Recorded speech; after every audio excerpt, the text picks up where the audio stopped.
Welcome back dear students. आज हम photochemistry discuss करेंगे। इसका फिजिकल केमिस्ट्री एस्पेक्ट्स देखेंगे।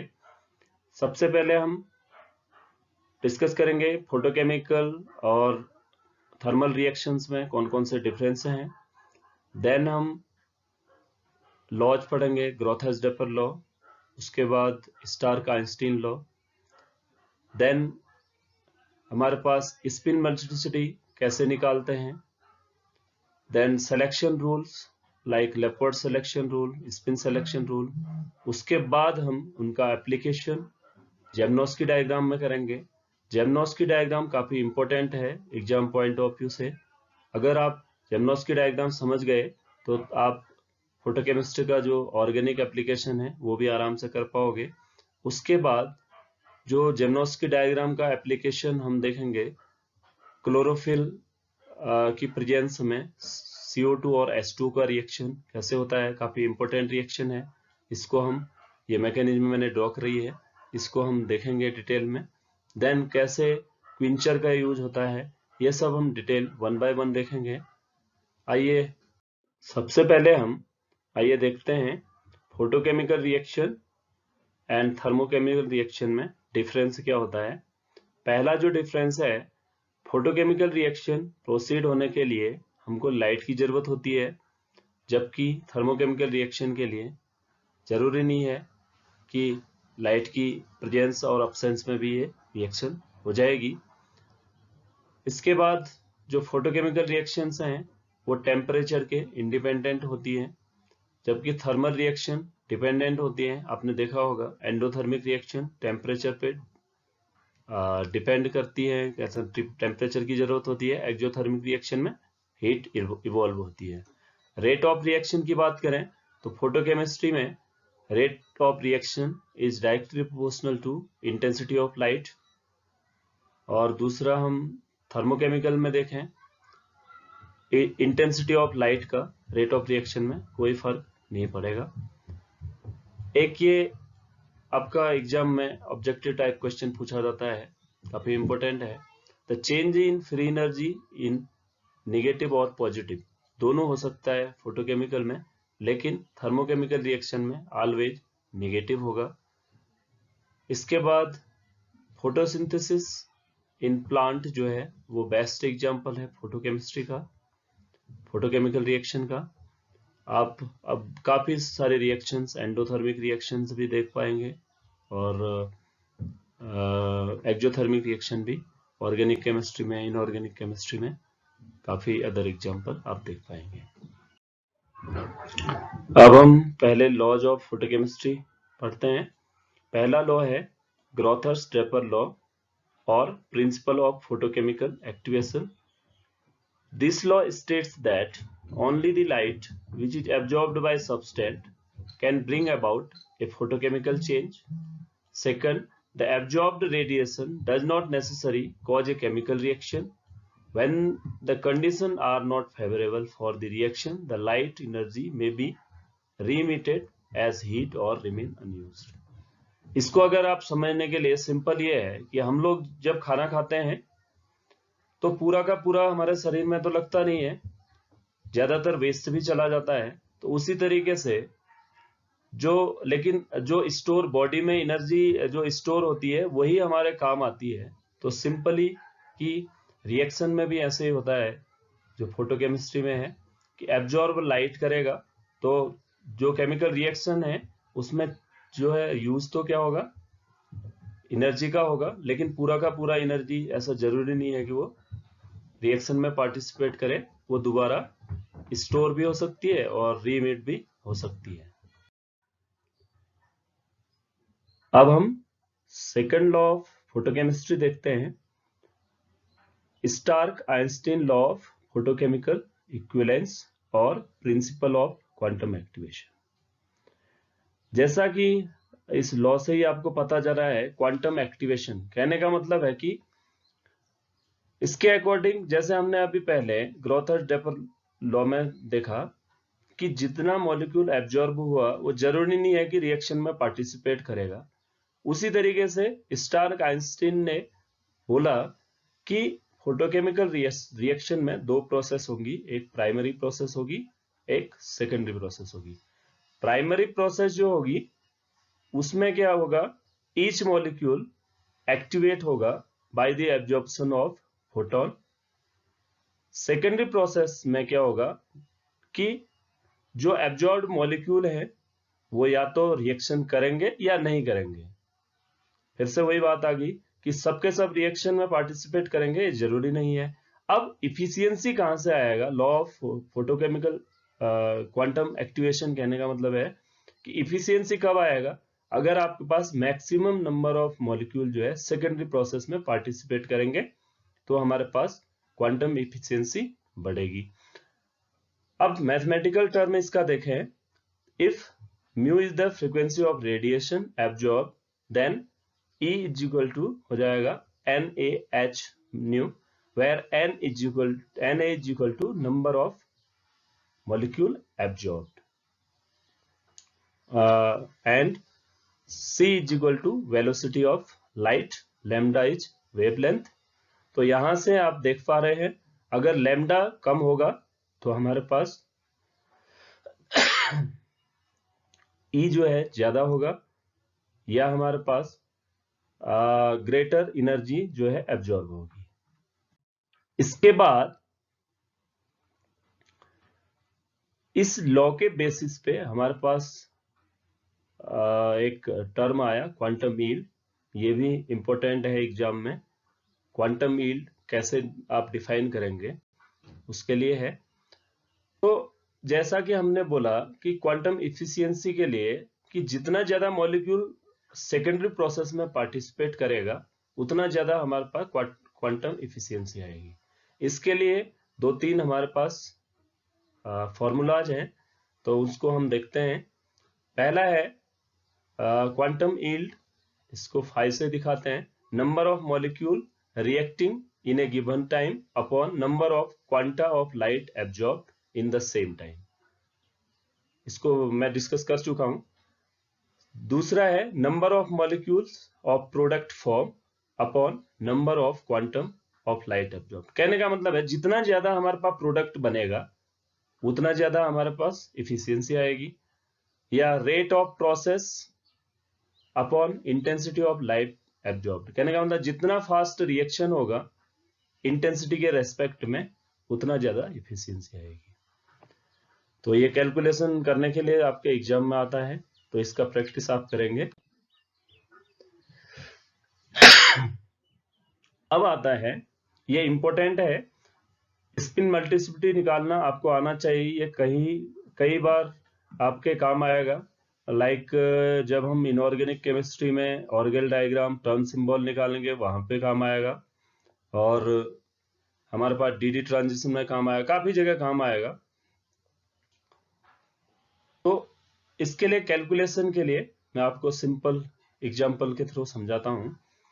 अगर हमारे पास स्पिन मल्टीप्लिसिटी निकालनी है तो spin multiplicity is equal to होता है 2s + 1, where s is equal to n/2, n is equal to number of unpaired electron. आइए देखते हैं पहला एग्जांपल। अगर एक ऑर्बिटल में एक इलेक्ट्रॉन है तब क्या होगा, s is equal to n/2 से। यहां पर अगर ऊपर को हम पहले ये डिस्कस कर चुके हैं, आपको पता होगा कि अगर ऊपर की ओर होता है क्लॉकवाइज डायरेक्शन में तो उसको हम बोलते हैं +½ नीचे की ओर अगर ऐसे होता है तो इसको -½ बोलते हैं। ये क्या है, वेव नेचर ऑफ इलेक्ट्रॉन है, because of wave nature of electron जो है ऐसा हम बोलते हैं, ये चार्ज नहीं है। तो हम ये क्या बोलेंगे, +1/2 इज इक्वल टू 1/2 हो जाएगा। स्पिन मल्टीप्लिसिटी 2 × 1/2 + 1 2 आ जाएगी, तो यहाँ पर इसको हम बोलेंगे डबलेट। इसी प्रकार अगर एक ऑर्बिटल में 2 इलेक्ट्रॉन है तो s is equal to n/2, या इसको दूसरे तरीके से आप भी कर सकते हैं, +½ + -½ is equal to 0, then 0/2 0। Spin multiplicity 2 × 0 + 1 singlet हो गया। ये आपका इसी प्रकार आप देख सकते हैं।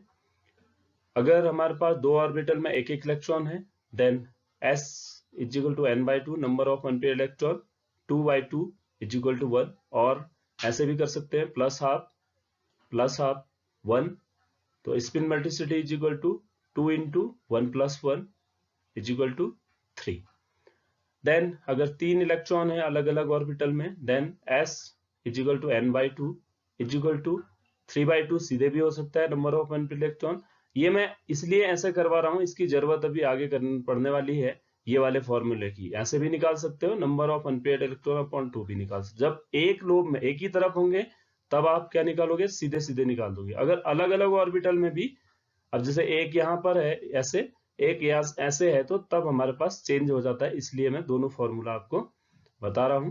तो s is equal to n/2 plus half is equal to 3/2, spin velocity हो जाएगा 2 इंटू 3 प्लस 3/2 प्लस 1, 2 से 2 कैंसिल, 4 हो गया क्वार्टेट। देन अगर हमारे पास पूरा पेयर है, then s is equal to number of unpaired electron 0/2 और plus half minus half plus half minus half plus half minus half. तो हमारे पास टोटल जो है स्पिन वेलोसिटी यहां पर जो है 1 आ जाएगी।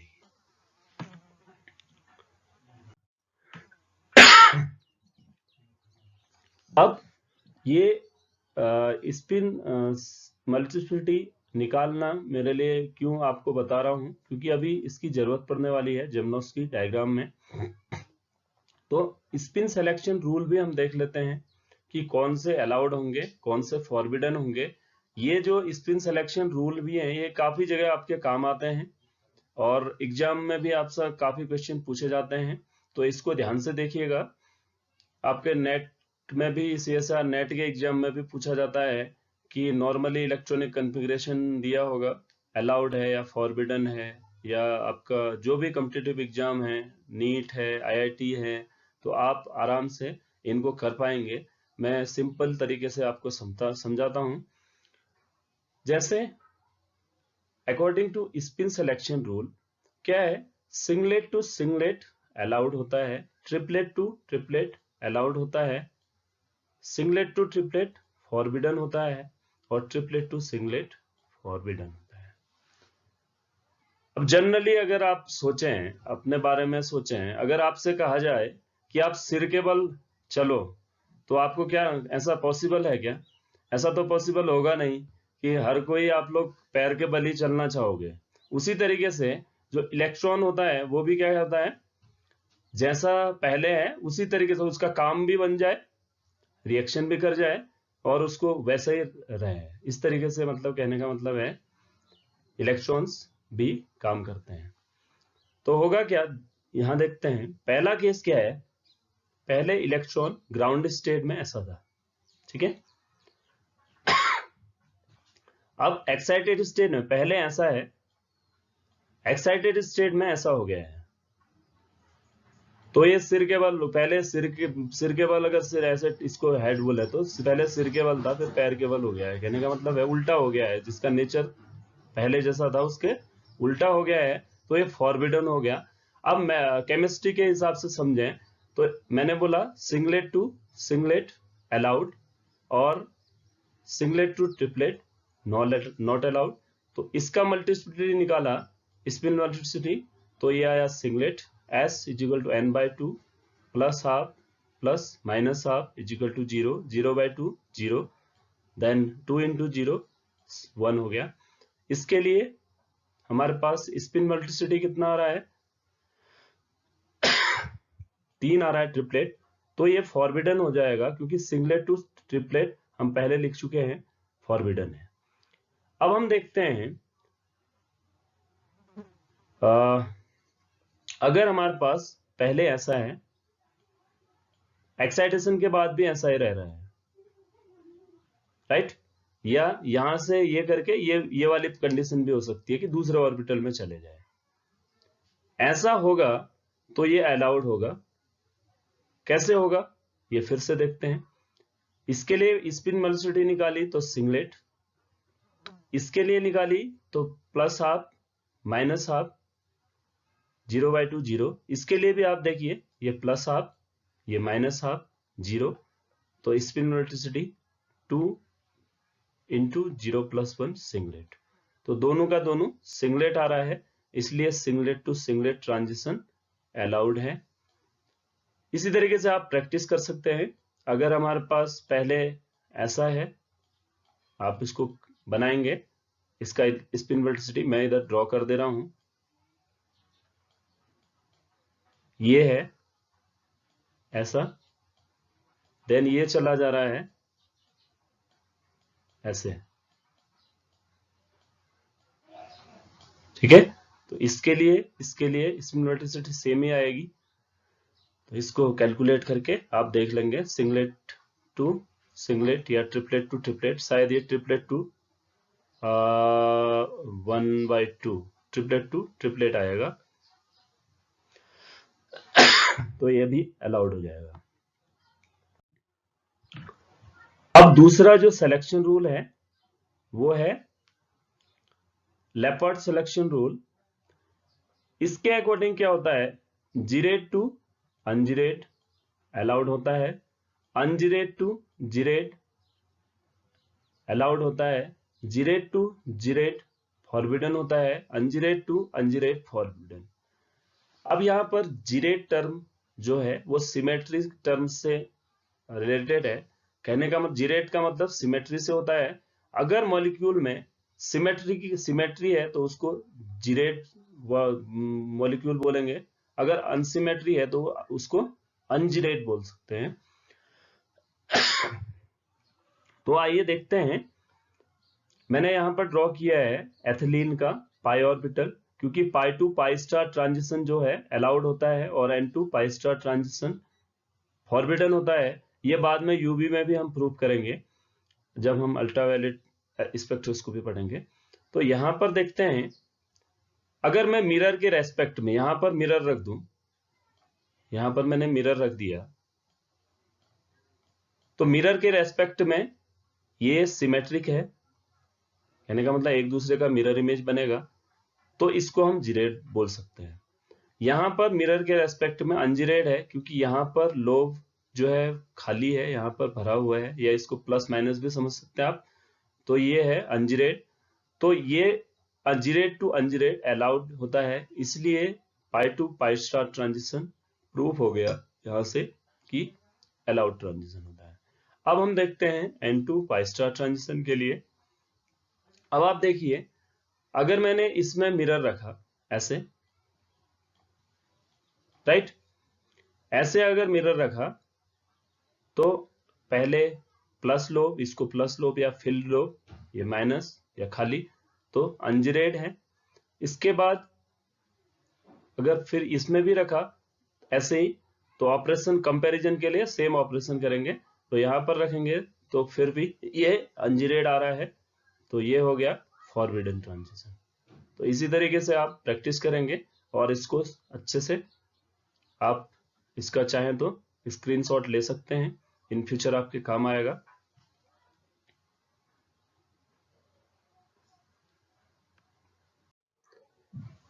अब जो सबसे इंपॉर्टेंट फोटोकेमिस्ट्री का जो टॉपिक है वो है energy transfer in photochemical reactions,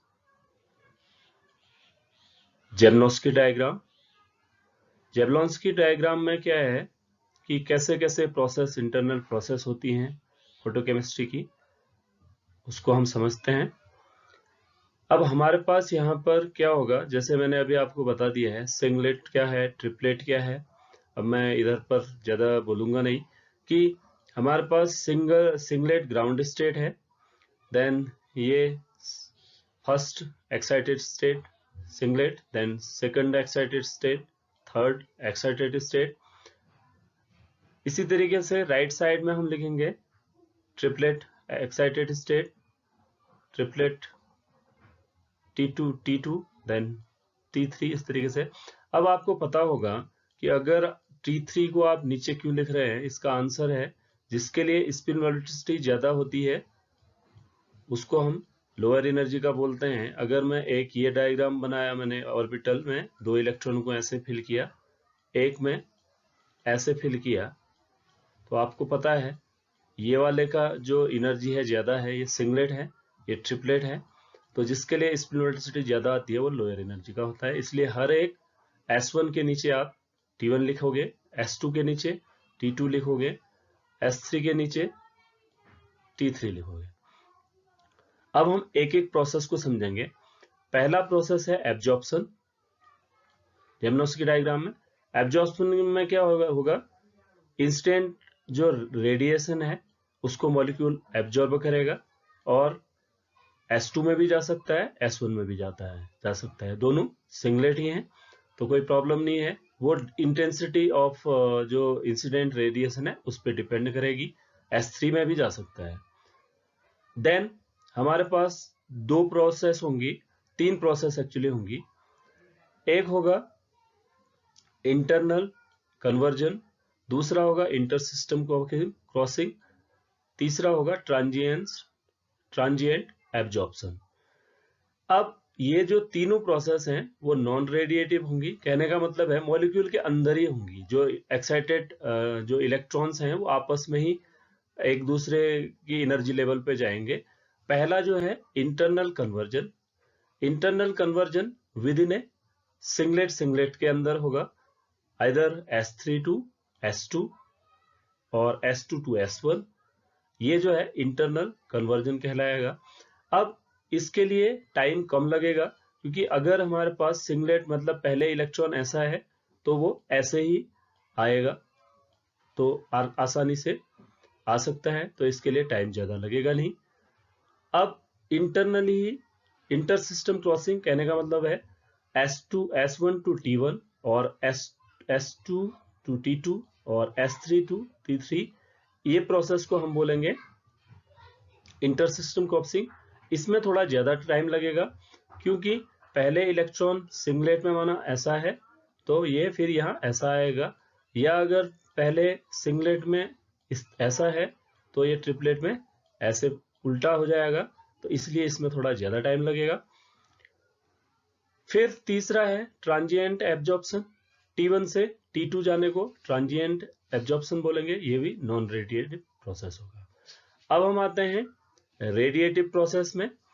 radiative process का मतलब है कि रेडिएशन निकल रहा है। पहला है फ्लोरेसेंस। फ्लोरेसेंस को मैंने इधर ग्रीन कलर से दिखाया है। अगर S1 से S0 आता है तो उसको आप क्या बोलते हो, फ्लोरेसेंस बोलते हो। क्योंकि फिर से वही बात, जैसा इलेक्ट्रॉन गया था वैसे ही नीचे आ रहा है। अगर ऐसे है तो ऐसा ही नीचे आ रहा है, तो इसके लिए टाइम कम लगेगा। 10 टू द पावर -7 सेकंड में ये वापस आ जाएगा। दूसरा है फॉस्फोरेसेंस। ये भी रेडिएटिव ट्रांजिशन होगा। इसमें क्या होगा कि पहले इलेक्ट्रॉन अगर ऐसा है तो ये फिर उल्टा होके आएगा, या ऐसा है तो ऐसे आएगा, तो इसलिए इसमें थोड़ा टाइम ज्यादा लगेगा इन्वर्जन में। इसलिए इसका टाइम देखिए 10 टू पावर -6 से 10 टू पावर -2 होगा। अब जो रिएक्शंस होंगी वो एक्साइटेशन के रेस्पेक्ट में अलग अलग तरीके से जाएंगी।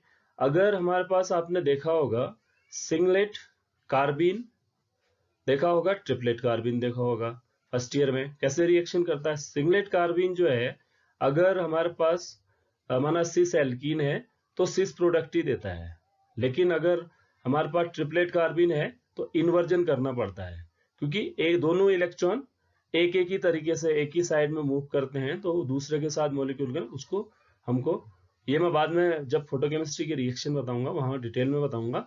ऐसे ही 1,3 ब्यूटाडाइन है, अगर ट्रिपलेट स्टेट में होगा तो डाइमराइज होगा। तो इसी जेरनोस्की डायग्राम के रेस्पेक्ट में हमारा फेट ऑफ ऑर्गेनिक केमिस्ट्री है, कैसे ऑर्गेनिक रिएक्शंस अलग अलग जाएंगी, ये हम बाद में डिस्कस करेंगे। तो आइए अब हम जेरनोस्की डायग्राम के एप्लीकेशन की ओर जाएंगे। आप इसका फोटो ले सकते हैं अपने पढ़ने के लिए।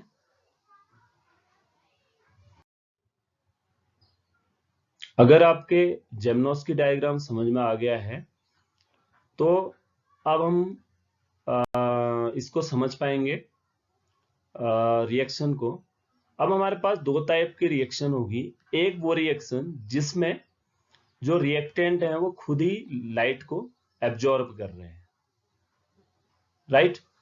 तो उस केस में क्या होगा, ये खुद ही एक्सेप्टर है तो उसको हमने ए से दिखाया है, ए इज इक्वल टू एक्सेप्टर, तो एच म्यू लेगा, ए स्टार में चला जाएगा। ए स्टार जाने के बाद ये क्या करेगा, इंटरनल रिएक्शन करेगा और प्रोडक्ट बना देगा।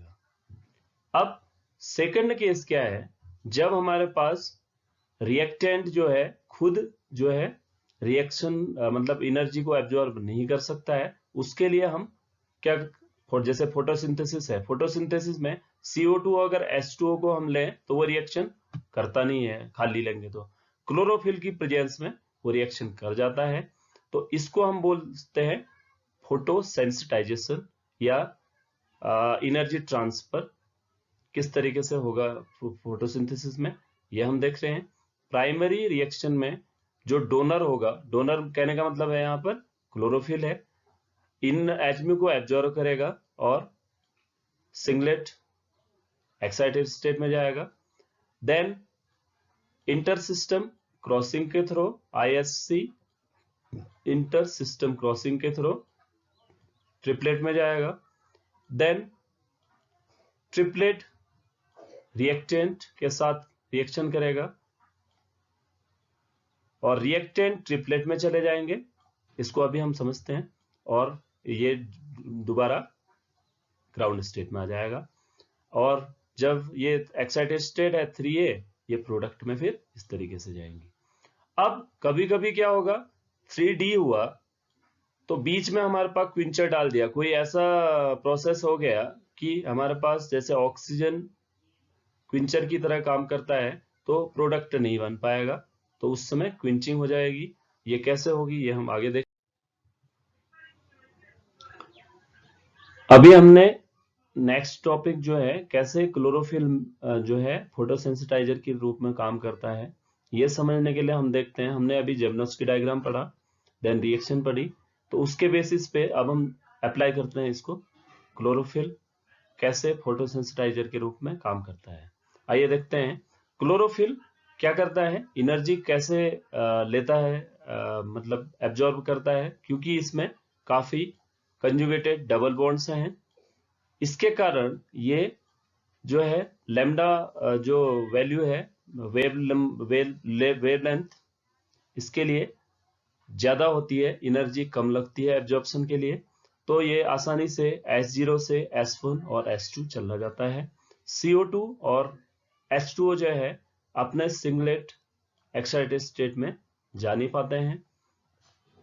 तो होगा क्या, पहले क्लोरोफिल एनर्जी लेगा और S2 या S1 में जाएगा। S2 में अगर जाएगा तो इंटरनल कन्वर्जन के थ्रू किसमें आएगा, S1 में आएगा। देन इंटर सिस्टम क्रॉसिंग भी हो सकता है, उस समय क्या होगा, ये T1 पे आ जाएगा। अब जब T1 से वापस आएगा, T1 से जब वापस आएगा तो एनर्जी इमिट करेगा, जैसे हमने डिस्कस किया था कि फॉस्फोरेसेंस क्या होता है, रेडिएटिव ट्रांजिशन है। तो जो एनर्जी है ये मैंने इस तरीके से स्टार से दिखाई है, ये एनर्जी ट्रांसफर है, यहां से T0 पे चले जा रही है। T0 किसका है, CO2 और H2O का है। तो T0 कहने का मतलब है यहां से ट्रांसफर होगा तो ट्रिपलेट ग्राउंड स्टेट हो जाएगी। इसी तरीके से फिर जो है इंटरनल जो है यहां से एनर्जी ट्रांसफर होगा, तो ये फाइनली वाटर और CO2 ट्रिपलेट हो जाएंगे। फिर ट्रिपलेट होने के बाद अब जो है ये रिएक्शन कर पाएंगे, आप देख पा रहे होंगे। पहले क्या होगा, क्लोरोफिल H म्यू लेगा, सिंगलेट में जाएगा, देन इंटर सिस्टम क्रॉसिंग के थ्रू ट्रिपलेट में जाएगा, देन क्लोरोफिल CO2 H2O के साथ क्लोरोफिल दोबारा ग्राउंड स्टेट में आ गया, ट्रिपलेट CO2 ट्रिपलेट H2O दोनों रिएक्शन कर जाएंगे, कार्बोहाइड्रेट बन जाएगा और O2 बन जाएगा। अब यहां पर मैंने अभी एक चीज और डिस्कस करी थी कि क्विंचर, यहाँ पर जो O2 है वो इन सिटू या एक्सटर्नली, अब वहां पर जब रिएक्शन होती है तो ये क्विंचर के रूप में भी काम करता है। कहने का मतलब है यहीं पर ये एनर्जी भी क्लोरोफिल से लेने लगता है तो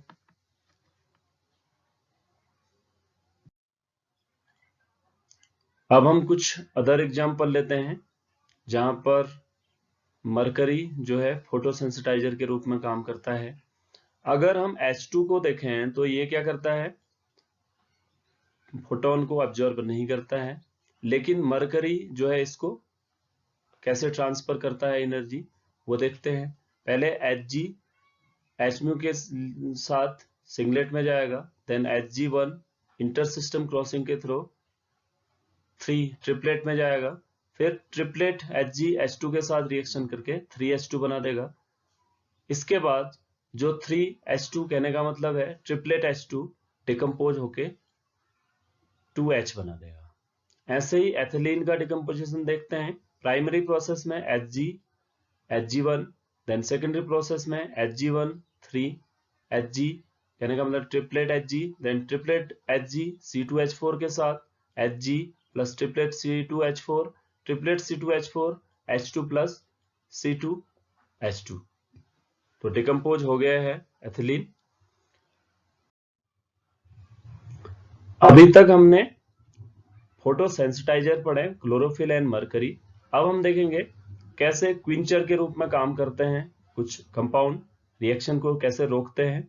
उसके लिए इसका मैकेनिज्म कैसे है। प्राइमरी रिएक्शन में A जो है एक्सेप्टर है, वो Hmu के साथ A1 गया, देन A1 कहने का मतलब है सिंगलेट एक्सेप्टर, एक तो फ्लोरेसेंस के थ्रू वापस आ जाए तो इसको क्या बोलेंगे आप, इंटरनल क्विंचर। आप अंदर ही अंदर में जो है फ्लोरेसेंस बन जा रहा है, कहने का मतलब है वापस आ जा रहा है, तो इसको इंटरनल क्विंचिंग भी बोल सकते हैं।